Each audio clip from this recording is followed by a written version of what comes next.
Bueno, ayer respondí la mayor parte de las preguntas. He andado pues bastante presionado, entonces una manera para adelantar y que no se descuiden sus preguntas es darle respuestas a través de notas de voz. Hasta donde yo me quedé, pues eran bastantes las preguntas que yo respondí. Aproveché este día para preparar las respuestas respectivas. A ver, por aquí tengo por aquí voy a compartirles pantalla.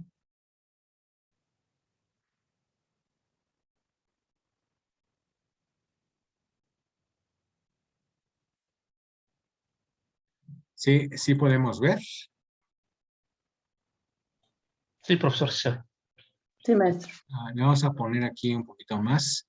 Miren, les voy a comentar cuál es la idea o cuál es la pretensión al respecto. Ahí le estoy incrementando el tamaño de la letra. De lo que se trata aquí, como ustedes pueden ver,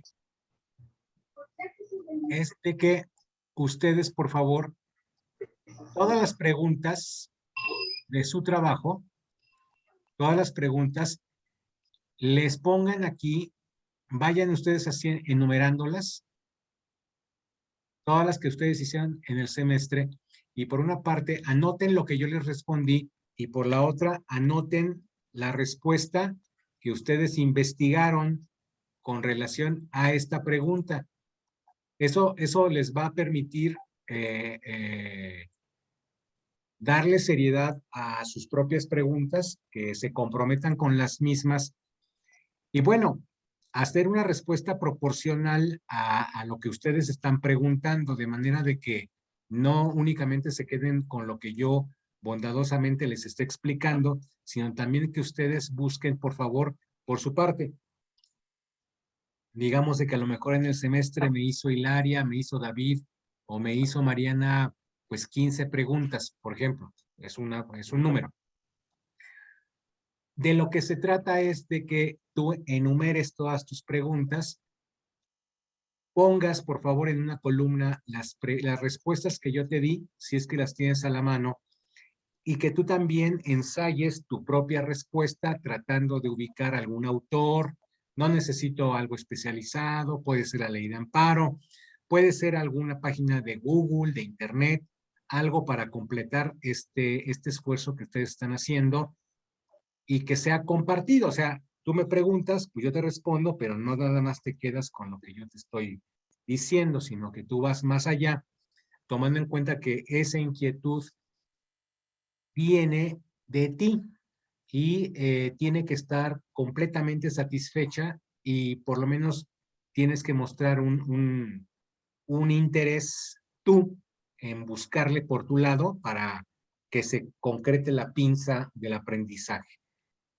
Esta actividad nunca la he hecho, es la primera vez que lo voy a hacer y probablemente es la única. Ya saben de que yo soy como un camaleón. Yo tomo algunas actividades y las aplico durante un semestre y luego las cambio.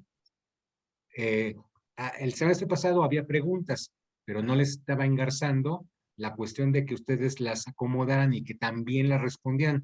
Ahora lo estoy haciendo así, a ver qué sale. Pero está dirigido a incentivar su interés, ya que la exención que eventualmente ustedes logren obtener, bueno, pues sea una exención, honorable, ¿verdad? O sea, no sea un obsequio. Las personas que no van a preguntar, bueno, pues están en todo su derecho de no preguntar, tienen todo su derecho de no asistir, pero pues si no van a poder exentar, tendrán que ir directamente al examen final. Entonces, es lo que yo les quiero comentar brevemente esta noche.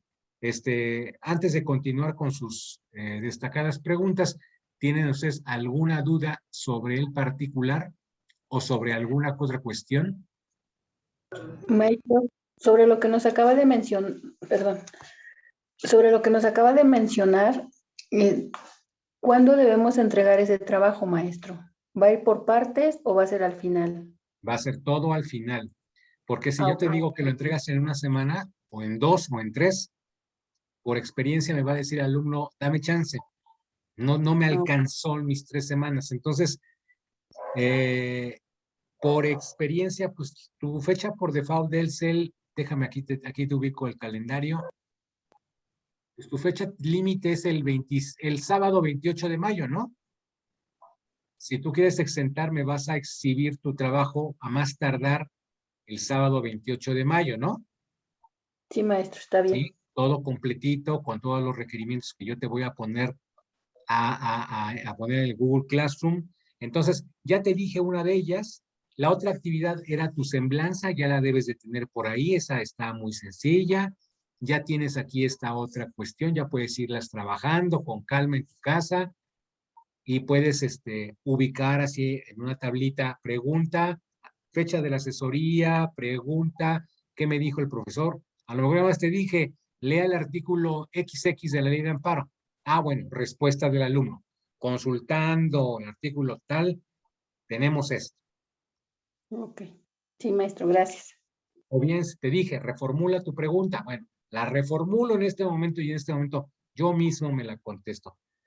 Entonces, eso En, implica, ¿sí? en mi caso fueron 2 preguntas que en una asesoría y en una anterior otra, que no fue respondida porque usted mismo me hizo la observación y que me enfocara al tema y yo estaba preguntando como temas a destiempo.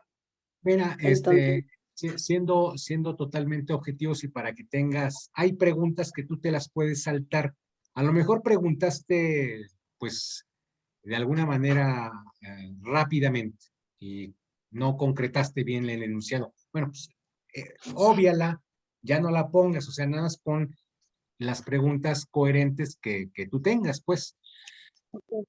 Digo, sí, maestro. finalmente es tu trabajo, no me voy a meter sobre esa situación, es tu trabajo, yo veo el resultado. Este es el segundo ítem o ítem del trabajo, o sea, su semblanza, las preguntas con las respuestas y les falta por ahí otro ítem, pero estamos a 2 meses de cerrar el semestre, entonces tenemos muy buen tiempo para que hagan con calma su trabajo. Y Sí, maestro. bueno, ok, Profesor, dime, por favor. ¿puedo incorporar preguntas de la semana que no le mandé? Claro, o sea, si puedes incorporar otras cosas a tu lista, pues es tu lista. O sea, Ok. incorporar a tu trabajo o incorporármelas a mí. No, no, al trabajo, al trabajo. Ah, bueno, sí, por supuesto.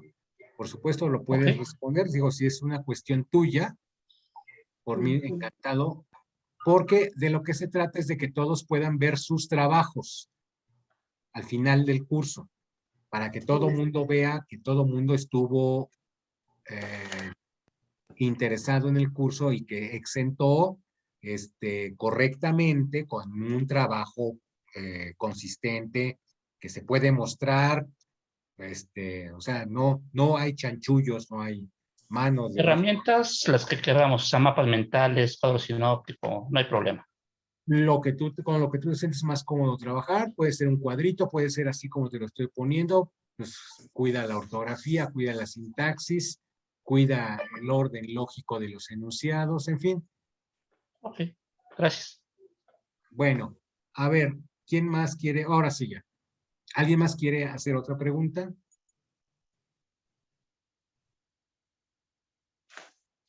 Porque también los veo que ya es muy tarde, discúlpenme, les avisé ayer, así que no pienso ir más allá de las 9 de la noche para que descansen y duerman bien. De los que asisten, ¿quién me hizo preguntas de amparo? O de, bueno, Hilaria Flores es de Procesal Civil, ahorita la atiendo, pero de amparo de los que están, ¿quién hizo preguntas? A ver, David, ¿hiciste preguntas ahorita o ya te las respondí?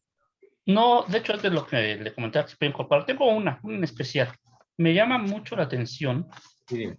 Entiendo que por cuestiones de jerarquía, digamos, contra resoluciones del Consejo de la Judicatura, de, del mismo, bueno, de los niveles más altos, no aplica el amparo, no es procedente. Entiendo que es por una cuestión de jerarquía, pero no estamos dejando ahí al trabajador un poco indefenso, no estamos haciendo ¿cómo se dice? Una distinción que atenta contra sus... Pero aquí, ¿en qué caso? ¿En el caso del Consejo de la Judicatura Federal te refieres? Consejo de la Judicatura Federal específicamente. Sí. Ellos tienen su propia normativa, por otra parte. No creas que están tan indefensos. Ellos tienen su propia normativa y tomen en consideración de que el Consejo de la Judicatura Federal es parte del Poder Judicial de la Federación. Entonces, ellos tienen instancias internas sobre las cuales pueden acudir a reducir sus derechos y ¿Qué instancias serían esas, profesor? se encuentran reguladas dentro de la Ley Orgánica del Poder Judicial de la Federación. Ahí las puedes encontrar. Ley orgánica. No solamente porque... Maestro, Sí, dime. ¿puedo también preguntar de amparo con usted, maestro? ¿Sería correcto? Pues sí, adelante. Maestro, Gracias. por ejemplo, sería con lo que dice el compañero, que sería dejar indefenso al gobernado o al quejoso, pero en esta situación que, bueno, para mí es muy bueno saber que tienen su propia organización. Lo que sí es, maestro, que por ejemplo en el amparo indirecto procede contra normas generales, contra omisiones de las autoridades, el amparo indirecto, pero en el amparo directo es por inconstitucionalidad de las leyes o controversias de las mismas.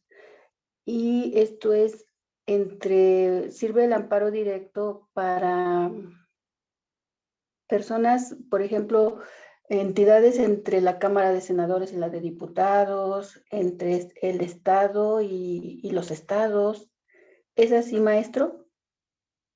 Mira, te recomiendo que leas el artículo 107 y 170 de la Ley de Amparo, por favor, para que ubiques exactamente cuál es la procedencia del amparo indirecto y la procedencia del amparo directo, por favor. Ubica 107, maestro. 107, Ajá. tiene varias fracciones el artículo 107 de la Ley de Amparo y 170 de la Ley de Amparo. Son dos artículos. Gracias, maestro. De nada. A ver, pero el tema medular, el tema de fondo son las causales de improcedencia del juicio de amparo. Y me retrotraigo la pregunta de David. Efectivamente, la ley dispone de que contra determinados actos, entre ellos los del Consejo de la Judicatura o los de la propia Corte, es improcedente el juicio de amparo. Esto es una cuestión metodológica de fondo. No va a proceder el amparo directo o indirecto en contra de esas determinaciones que son inatacables. Y es una decisión política fundamental. Así está diseñada la ley. Lo mismo en materia electoral. No cabe el amparo en materia electoral. ¿Por qué? Porque hay una instancia que se denomina Tribunal Electoral del Poder Judicial de la Federación, el cual tiene un juicio para la protección de los derechos político-electorales del ciudadano. ¿Por qué razón? Así lo ha decidido el Poder Reformador de la Constitución. Esa es una decisión fundamental. Hasta que el propio Poder Reformador cambie esos mecanismos, hasta entonces podríamos decir de que hay un cambio, pero hasta este momento las cosas marchan por esos carriles. ¿Alguna otra pregunta? A ver, perdón, levantaron la mano dos personas antes. Ok. Me parece que José Antonio Holguín levantó la mano. José Antonio, ¿sí me escuchas? Sí, profesor. Buenas noches. Ajá, dime. ¿Sí me escucha? Sí, perfectamente.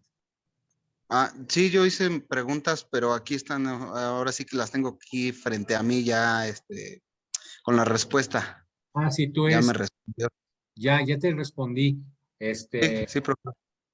Mira, con relación a los incidentes, te pido por favor que consultes los artículos 66 a 72 de la Ley de Amparo, de manera que tú puedas ver esos otros incidentes porque hay una multiplicidad de ellos. El más importante de los incidentes en materia de amparo se denomina el incidente de suspensión de los actos reclamados, sobre el cual habrá una asesoría expresa en su momento que tendremos que revisar.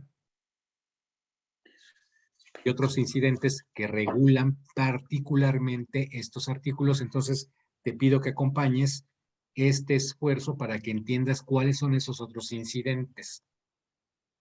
¿Sí? Ahora, ¿por qué se dice que el acto de autoridad estatal afecta de manera personal al quejoso? Bueno, lo afecta de manera personal porque es el principio de parte agraviada. El acto de autoridad que no irroga perjuicio al quejoso, que no le causa perjuicio al quejoso, evidentemente no podría motivar la promoción de una demanda de amparo. Eso es, hay que pensar de esa manera. Si el quejoso se duele de una afectación por parte de un acto de autoridad, la única arma que tiene es el juicio de amparo o proceso de amparo. ¿Estamos claros sobre esa situación? Sí, sí, está claro, profesor. Gracias. Muy bien. A ver, ¿quién más anda por aquí? Aquí le contesté a Heréndira Ratia. ¿Alguien más levantó la mano? ¿No? Bueno, le contesté también a Jessica Espinosa Martínez, pero pues no vinieron a la clase, no vinieron el día de hoy. Aquí, a ver, Hay una compañera, perdón, hay una compañera que escribió en el chat que no puede abrir su micrófono, pero sí hizo preguntas. pero que sí hizo pregunta. Ah, Mariana. A ver, déjame. Mariana, sí. Creo que por aquí está Mariana. Fue de De las hecho es de las últimas. últimas a que escribió ayer. Sí, O la última, tal vez. más. A ver, Ahí aquí está está. Mariana Flores. Aquí está. A ver, Mariana. Tú me preguntas, ¿por qué en los términos? Bueno, esa es tu pregunta, sí, tal cual la transcribí. ¿Por qué en los términos la excepción a la regla de 15 días aumentó a 30 días en una norma general que se impugna inconstitucional, cuando antes de que entre en vigor ya se sabía de que encuadraba en el supuesto normativo? La pregunta, estimada María, está muy enredada. Si me gustas aclarar a qué te refieres con esto, porque no la entiendo francamente. O sea, cuando tú dices, cuando antes de que entre en vigor ya se sabía, la pregunta es, ¿quién sabía? O sea, ahí no me hace sentido esa parte de tu pregunta. Toma en cuenta que tú vas a tener que responder esa misma pregunta en tu trabajo. Entonces, si haces preguntas rebuscadas, te vas a meter en un problema tú. Las vas a tener que aclarar,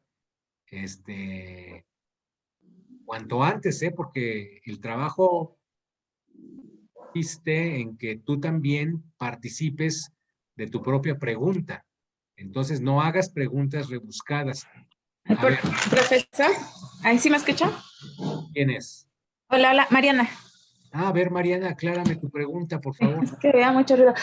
Sí, es que, bueno, leí que existe, que lo del tiempo para,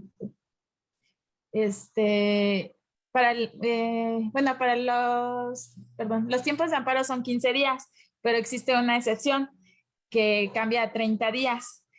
Esa excepción a 30 días, leí que justo es cuando hay una norma general que es inconstitucional y bueno, yo lo veo como en el caso tal vez de los impuestos, cuando saben que caen en los supuestos antes de que sea como aprobada o publicada, ya muchas personas saben que es inconstitucional para ellos o pueden irse por vía de amparo. Entonces, ¿por qué si antes de que caigan como en ese supuesto, ya lo saben, por qué se les da más tiempo a ellos que a la regla normal? Es que no sé si me explico. No, no te explicas. A ver, ¿por qué saben? A ver, en tu materia de impuestos, ¿por qué saben? A ver, aplica, a ver, respóndeme. Por ejemplo en el caso cuando fue el impuesto al YETU, cuando antes de que se publicara, empezó, bueno, antes de que se diera, oh, es que que como que ordenado bien mis ideas, pero entiendo que antes de que entrara en vigor, se hizo una publicación y se estuvo comentando de qué trataba. Y antes de esto, muchas empresas ya estaban viendo la opción de ampararse para no entrar en ese supuesto o no tener que hacer esos pagos de impuestos. A ver, te voy a Entonces, ayudar. ajá. Bueno, a ver, te voy a ayudar. Tú dices, cuando antes, es que la pregunta está mal formulada y te voy a decir por qué está mal formulada. Cuando antes de que entre en vigor ya se sabía. quiero yo pensar de que hubo una iniciativa de ley, así se llama técnicamente, el titular del Ejecutivo Federal en aquel momento cuando hizo el YETU, propuso una iniciativa y entró en la mecánica del denominado derecho parlamentario.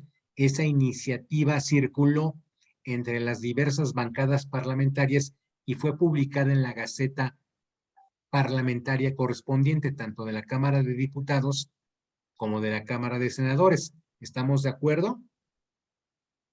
Sí, de acuerdo. Quiero pensar de que es ahí cuando tú dices, ya se sabía antes de que entrara en vigor.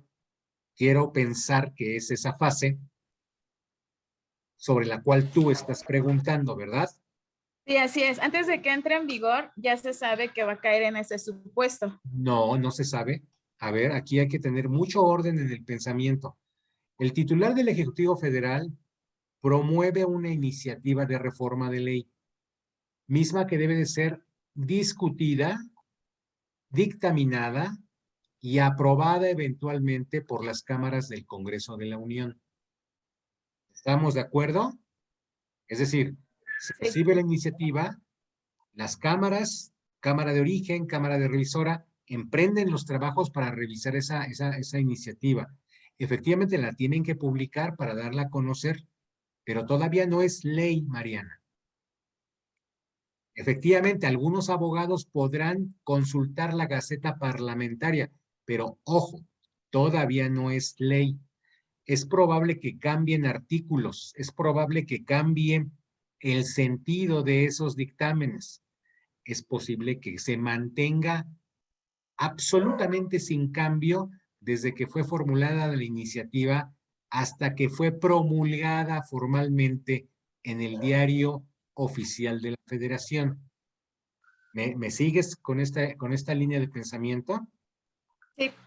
Ahora, el hecho de que se publique por normas de derecho parlamentario una iniciativa de reforma, eso es un derecho que tenemos los ciudadanos y nuestros representantes populares de conocer las iniciativas antes de que sean discutidas, aprobadas y votadas y eventualmente promulgadas. Pero no son ley, estimada Mariana. Todavía no son ley. Se está haciendo una legislación. Evidentemente, habrá abogados muy especiales que dicen, bueno, ya me publicaron, ya tengo ya la iniciativa de reforma. Voy a empezar a estudiarla, porque a lo mejor en 2 meses, 3 meses o 6 meses se hace ley y voy a poder tener armas para poder combatir en la vía de amparo indirecto estas normas generales. Pero eso no es una desigualdad deshonesta. Eso es parte de que ellos ya se están preparando, ¿no? ¿O tú no harías eso? Sí, sí, justo por eso fue mi pregunta, porque puede que lo sepan antes y aún así tienen más tiempo. Bueno, tienen la excepción de los días. Sí, claro. O sea, una cosa es de que yo te diga, tu trabajo final tendrás que presentarlo el 28 de mayo. Hoy es 1 de abril, ¿sí? Y este elemento vas a tener que ponerle. Pero no es lo mismo que yo te diga, el 1 de abril vas a presentar tu trabajo el 28 de mayo, a que yo te lo diga el 20 de mayo. ¿Verdad? Ya cambia totalmente la situación porque tú ya tienes mucho tiempo para preparar tu trabajo. Pero si yo te lo digo el 20 de marzo, del 20 de mayo a 8 días del cierre, pues te estoy cometiendo una injusticia a ti misma, ¿no? Te estoy haciendo trabajar rápido cuando podrías trabajar tranquilamente y hacer un buen trabajo, ¿no? Sí. Ahora, la ley, toma en cuenta esto, el amparo indirecto contra normas generales, artículo 107, fracción primera de la ley de amparo, efectivamente establece mayor lapso para preparar correctamente esa demanda de amparo. Dice la ley que son 30 días hábiles a partir del día siguiente de la promulgación de la publicación en el Diario Oficial de la Federación. 30 días pasan rapidísimo, estimada Mariana, y lo vemos en el caso de los senadores, que me parece que fue el año pasado, que no se les pasó firmar un documento muy importante. Imagínate, los senadores cometieron un error de pasante. Se evitaron, por andar a las carreras, firmar una de las promociones principales y les desecharon la demanda. ¿Puedes creer que son los senadores? Fueron los senadores, ¿eh? Ahora imagínate un triste particular. Si hay despachos especializados que se dedican a la materia tributaria, pues qué bueno que si les cae la iniciativa desde meses antes, pues se vayan preparando, ¿no? Sí, sí, pero Bueno, ahora, la regla, ¿por qué dice? ¿Por qué en términos de por qué en los términos la excepción a la regla de 15 días aumentó a 30 en una norma general que se impugna, más bien que se estima inconstitucional? La regla de 15 días, y fíjate, 15 días es muy poquito tiempo, debería de ampliarse desde mi punto de vista. Si 30 días, incluso para los senadores en materia de controversia constitucional, es poquito tiempo, imagínate para un particular. Esta regla evidentemente impacta en la elaboración de las demandas de amparo. Se espera que los quejosos tengan mayor capacidad para contratar los servicios pues, de un profesionista que se encargue de hacer buenos conceptos de violación. A veces es así, pero a veces te das cuenta que muchos profesionistas pues construyen cada churro de amparo que bueno, te das de topes si ves lo que escriben. Bueno, ya te ayudé, estimada Mariana. A ver, gracias. la segunda, ¿qué pasa si el juez no se excusa cuando comete una violación de garantía? A ver, hay que ordenar la mente tranquilamente, estimada Mariana, y te pido por favor que tengas en cuenta esto. El juzgador se puede excusar si actualiza una causal de impedimento establecida directamente en la ley de amparo. Es decir, por ejemplo, ser amigo de una de las partes o de las dos partes en contienda. ¿Por qué hay una causal de impedimento? Porque va en detrimento de su carácter de juez autónomo e independiente e imparcial. Los ciudadanos tenemos derecho a que se nos administre justicia por parte de jueces independientes, imparciales y absolutamente autónomos. Pero si yo descubro que su señoría es amigo del demandado de mi contrario o es compadre de una de las autoridades responsables o de los abogados, pues, ¿qué garantías tengo yo de que me trate con imparcialidad en la resolución de una demanda de amparo? Entonces, el juez se excusa cuando considera que actualiza una causal de impedimento, estimada Mariana. Y si no se excusa, las partes tienen el derecho de recusar a ese juzgador, a ese magistrado. ¿Me entiendes esta explicación, estimada Mariana? Sí, profe. Entonces, visualiza de que no es que se cometa una violación de garantía, no. El juez se excusa cuando considera que se actualiza una causal de impedimento, una causal de impedimento, una hipótesis que puede poner en riesgo su imparcialidad y su independencia como juzgador. Y te remito directamente a que las leas. Hay algunas muy graves, hay otras pues que son difíciles de acreditar, de probar, pero eso depende de los abogados que lo hagan apropiadamente. A ver, y aquí tienes una última pregunta. ¿Qué procede cuando no se puede obtener una reposición de constancia de autos cuando existe un incidente y no permite continuar con el proceso? ¿En qué estás pensando cuando me haces esa pregunta, estimada Mariana? Cuéntanos tu anécdota, qué te pasó en el despacho, ¿te viste esto? A ver, dime. No tengo anécdota, solo pues me dio la duda de cuando se pide una reposición o una constancia de autos, pero no pueden obtenerla. Bueno, Lo que leí, creo que esta parte de la constancia de autos vino después del terremoto, ¿no? Del 86, porque se perdieron, creo, muchos documentos. O algo así estaba leyendo. mira, a ver, te digo un caso de la vida real. A mí un día me perdieron unos títulos, títulos de crédito en un juzgado de paz. En aquel momento se denominaban juzgados de paz. Pues se les perdieron y no los encontraron hasta que se puso de cabeza ese juzgado, pero ya me habían perdido unos títulos de crédito, que me parece que eran cheques devueltos. Imagínate el riesgo, se iban a ir al bote, ¿eh? Por perder unos títulos de crédito en un juzgado de paz aquí en la Ciudad de México. Fíjate esa situación.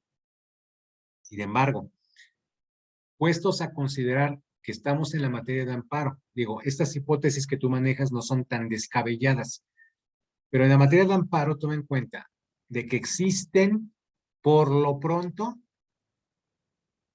cuadernos por duplicado que están relacionados con la materia de la litis.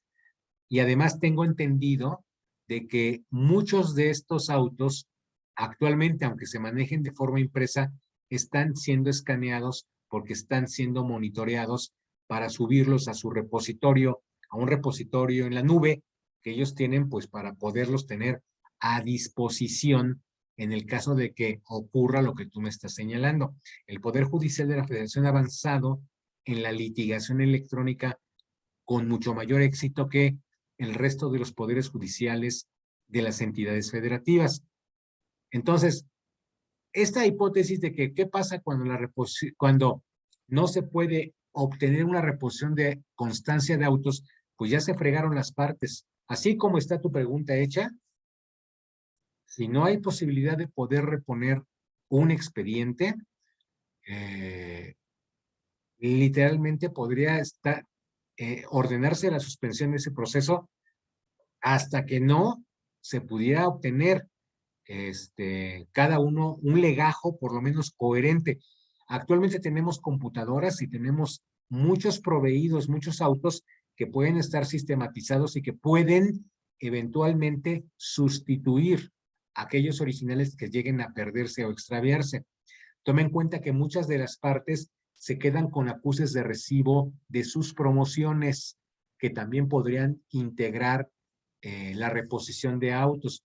Y claro, pero si se pierden, por ejemplo, documentos base de la acción, bueno, pues a eso ya entrañaría incluso una responsabilidad penal, incluso para el propio secretario de acuerdos o el custodio o el propio juez que custodie esos archivos. No sé si te contesté tu pregunta, estimada Mariana. Sí, profesor, muchas gracias. De nada. A ver, ya son 8:40. No me quiero alargar. A ver, Hilaria Flores Benítez, tú me preguntaste algo de derecho procesal civil. Sí, maestro. A ver, por favor. A ver, no, esta es la anterior.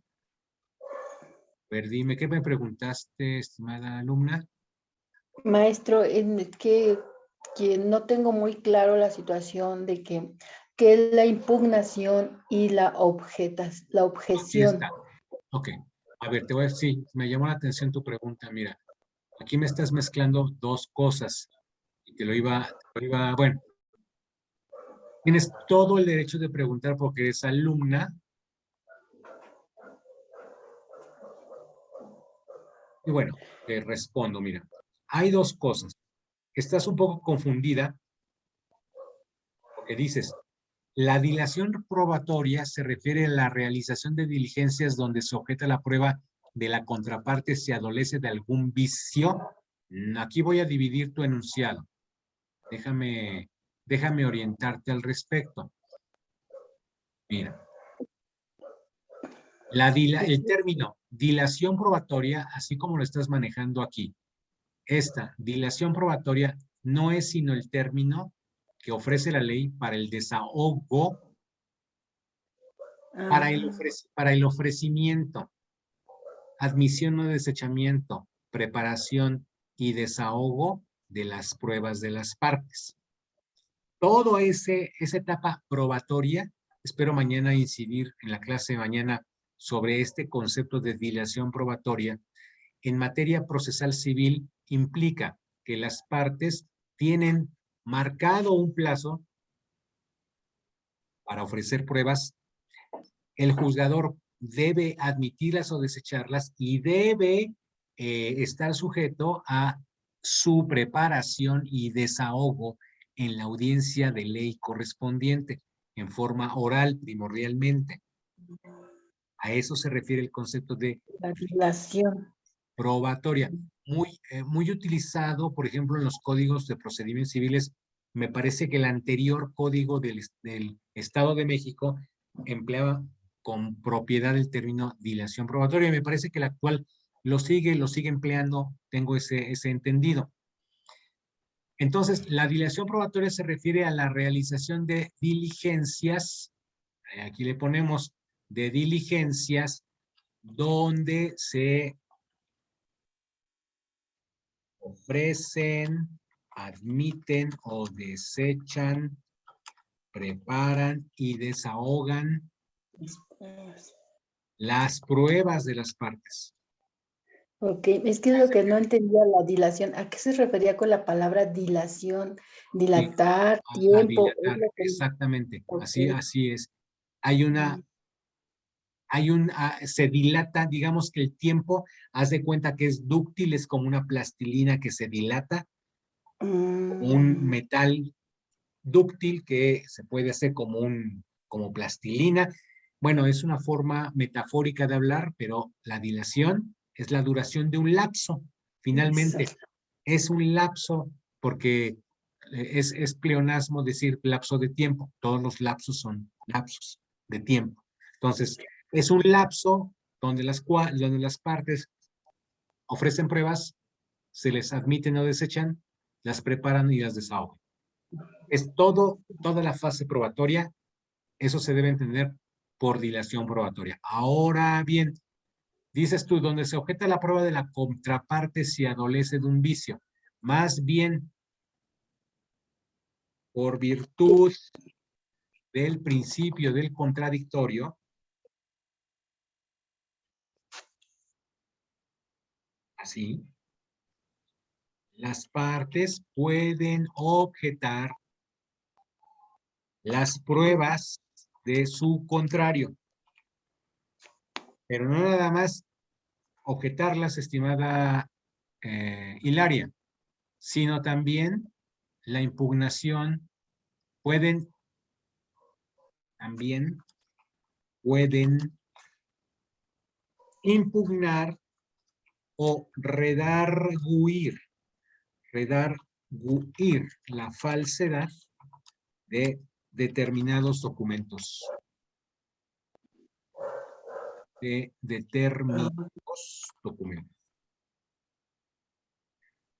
O sea, pueden tanto como objetar, como redarguir la falsedad de documentos o impugnar su autenticidad. Particularmente de los documentos me estoy refiriendo. Ahora, y la impugnación es cuando un documento o prueba la contraparte señala, bueno, ahí más o menos tienes como que la idea del incidente de impugnación por falsedad de documentos. Ajá, o sea, lo que yo quería entender era si objetar es que la parte contraria está objetando la prueba porque no la considera que sea apropiada, que tiene algo por ahí que no cuadra. Sí. Y la impugnación es la falsedad de un documento y que la parte contraria lo observa y lo impugna. O sea, eso es lo que quería entender, si más o menos, bueno, si ese es el concepto, maestro. Exactamente, porque eso es por virtud del principio del contradictorio. Las partes no se quedan calladas o no se quedan como muñequitos unas enfrente de las otras cuando alguien saca una prueba. No. Alguien ofrece una prueba y la prueba es admitida, al contrario, debe de objetar. Debe de enterarse. porque los documentos son con citación de la parte contraria. O sea, hay un equilibrio también procesal de las partes, entonces tú vas a ofrecer documentos en el proceso ordinario civil o en cualquier otro proceso especial como el oral civil. Tienes todo el derecho de decir, a ver, esa prueba, déjame enterarme de cuál es su valor y alcance probatorio para que yo te lo pueda objetar. Y en su caso, para que yo me entere exactamente de qué se trata, para que incluso te lo pueda yo impugnar de falso, si es el caso. Ahora, Ok. eso en tratándose del documento. En tratándose de las declaraciones de las partes, confesional, testimonial o dictámenes periciales, la misma actitud del principio contradictorio también surgen en esas pruebas. Las vamos a ver cuando veamos una a una cada una de estas pruebas. Pero eso es, la actitud de todo abogado es, si me vas a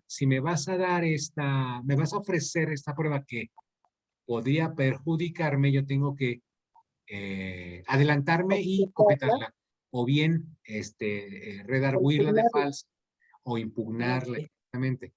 Y obviamente, Gracias. cuando tú preparas una demanda, tú te vas viendo cuáles te van a objetar para que no te pongas no lo pongas el juego tan fácil de que el contrario todo te objete. O sea, también tienes que diseñar una estrategia procesal para que tu demanda sea exitosa. Ok. Sí, perfecto, maestro. Le agradezco muchísimo. Me quedó Bueno, claro pues, la dilación, maestro. Gracias. ¿cómo no? Bueno, pues estimados alumnos, ¿alguien más tiene dudas? Tengo 14 participantes y no quiero abusar de su paciencia. Tengo aquí algunas respuestas, no sé si alguien quiera participar. No quiero abusar de la hora, o sea, yo ya sé que empezamos 8:05, pero yo sé que tienen que descansar porque mañana tienen clase muy temprano, entonces, pues, los invito a que hagan alguna pregunta, estimados alumnos, sobre, pues, la materia de amparo en todo caso.